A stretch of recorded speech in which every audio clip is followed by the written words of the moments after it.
I have the great privilege of being number 5 on the speaking list. It means I'm smack dab in the middle, 4 before me, 4 after me. So, let's stretch out a little bit. I think you all have been sitting down for a little long time, right?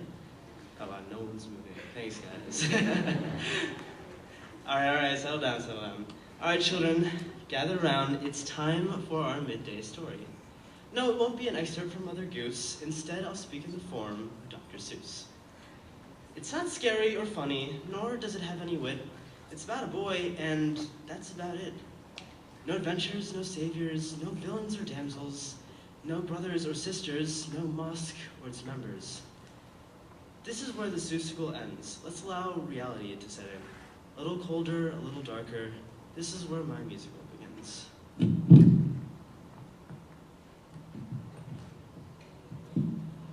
Born and raised alone with 2 parents, I've come to accept my loneliness.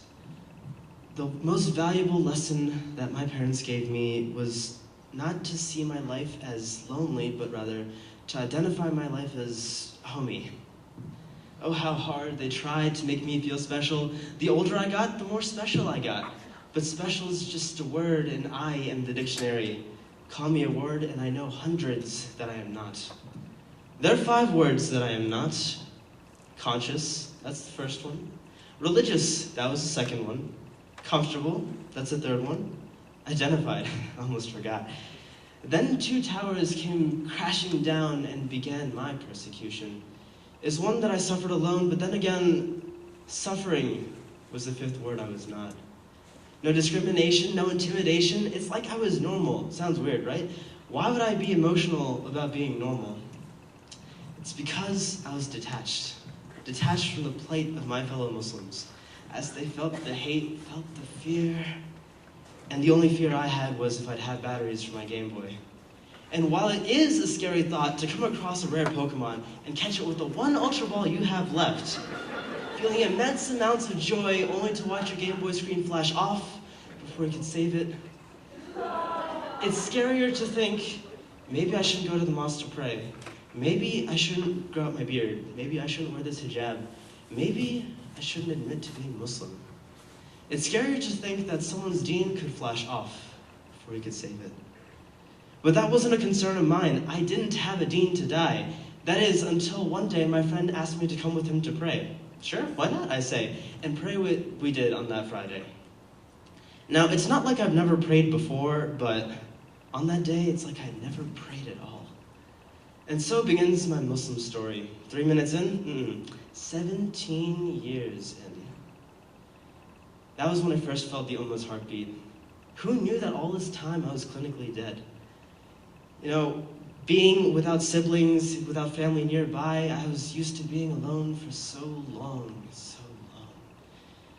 But then I was left alone again with my sins.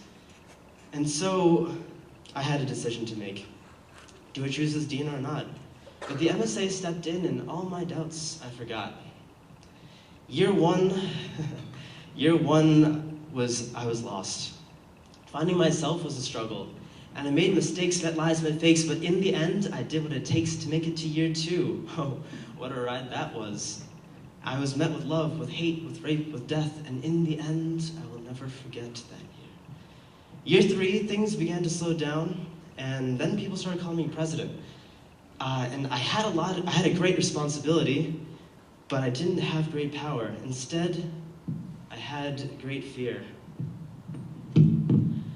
I remember the boy whose deen was so fickle, whose man was just a mere trickle, and he stood on a fence, one arm on each side. And he wasn't a trapeze artist, no, he aimed to fall from the sky. He jumped instead, not knowing quite fully that he is now the catcher in the rye.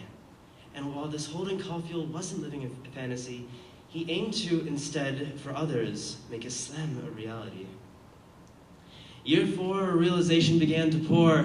I'm no longer the lost boy from 4 years before. A thirst was put inside of me, a thirst from the Lord above, a thirst that only he could quench, a thirst for his love. And so I stand here today telling my Muslim story. It's standing here upon the stage, a proof of our Lord's true glory. So have faith in the lost one, the one shrouded in shadows, because dark is just a place and light is the way, and your efforts can help take him there one day. You see me here, a changed man. I see myself still changing. But in the end, I'll never forget where I came from, and that this story still has no ending.